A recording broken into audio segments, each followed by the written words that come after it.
آئینہ تاریخ T V کے معزز ناظرین السلام علیکم۔ ناظرین، چنگیز خان کو زندگی میں 2 بڑی جنگوں اور 7 چھوٹی جھڑپوں میں شکست ہوئی۔ ہر بار مد مقابل ایک ہی تھا، سلطان جلال الدین خوارزم شاہ۔ چنگیز خان نے صرف ایک ہی دشمن کو بہادری پر خراج تحسین پیش کیا تھا، وہ جلال الدین تھا۔ نور الدین کودلاق نے درست کہا تھا، سلطان جلال الدین مسلم دنیا کا فدیہ تھا۔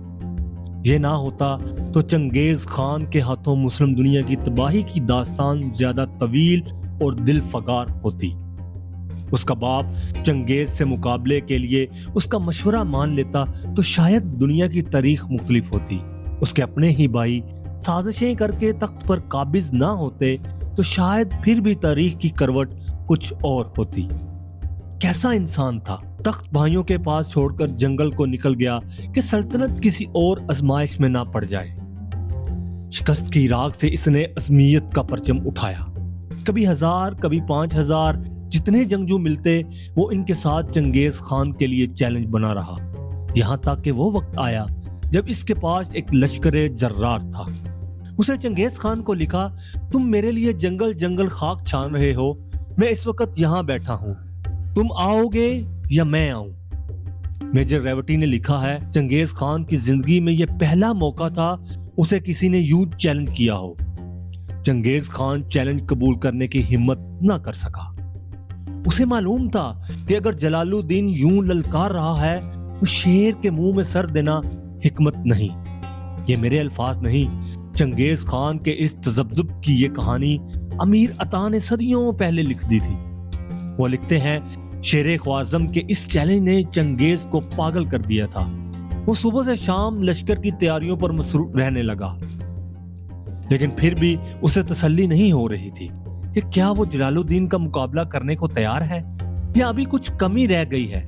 اسے معلوم تھا للکارنے والا کون ہے، یہاں تک کہ پھر ایک گھوڑے پر سلطان کے لشکر کے سلاروں میں جھگڑا ہو گیا اور پھوٹ پڑ گئی۔ افغان سالار ناراض ہو کر لشکر کے لیے چلا گیا۔ امیر عطا لکھتے ہیں، جلال الدین کو خبر ہوئی تو بھاگ کر خیمے سے باہر آیا، ان کی منتیں کی، رویا کہ ایسے نہ کرو، مسلمانوں کے مستقبل کا خیال کرو، لیکن قدرت کو شاید یہی منظور تھا۔ لشکر آدھا رہ گیا۔ چنگیز خان تو گویا اسی موقع کے انتظار میں تھا۔ آخری بڑی لڑائی دریائے سندھ کے کنارے ہوئی، جب سازشیوں اور داخلی جھگڑوں سے نڈھال سلطان جلال الدین 30,000 پناہ گزینوں، 3,000 گھڑ سواروں اور 500 کے قریب محافظوں کے ساتھ ہندوستان جا رہا تھا کہ چنگیز خان 2 لاکھ کے لشکر کے ساتھ آن پہنچا۔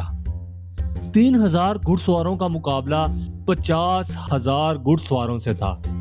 گلوبل کرنالوجی آف کانفلکٹ کے منصف نے لکھا ہے کہ جلال الدین یوں لڑا کہ چنگیز خان حیران رہ گیا۔ اس نے چنگیز کے لشکر کو ادھیڑا اور اس کے مرکز تک جا پہنچا۔ پھر 70,000 کی مزید کمک چنگیز خان کو آ پہنچی۔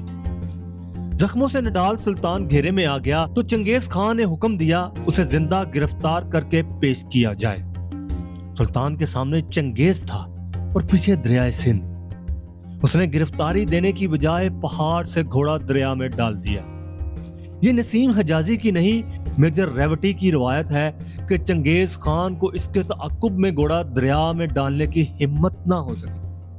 وہ حیران کھڑا زخمی سلطان کو دیکھتا رہا۔ اسے یقین نہیں آ رہا تھا کہ کوئی یوں بھی کر سکتا ہے۔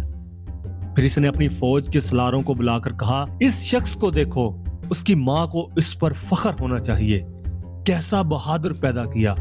لیکن یہی وہ وقت تھا جب سلطان کی ماں وہیں پاس دریائے سندھ میں ڈوب رہی تھی۔ یہ واقعہ ازبک، فارسی اور ترک لوک داستانوں کا حصہ ہے اور اس کی منظر کشی بھی کی گئی ہے۔ یہ مقام پاکستان میں ہے اور گھوڑا ترب کے نام سے مشہور ہے۔ لوگ دیکھتے ہیں اور یقین نہیں کرتے کہ کوئی یہاں پہاڑ سے سیدھا نیچے دریا میں گھوڑا کیسے ڈال سکتا ہے۔ ناظرین، اگر آپ کو یہ پروگرام پسند آیا ہو تو ہمارے چینل کو سبسکرائب کریں، ویڈیو کو لائک کریں، شیئر کریں۔ شکریہ۔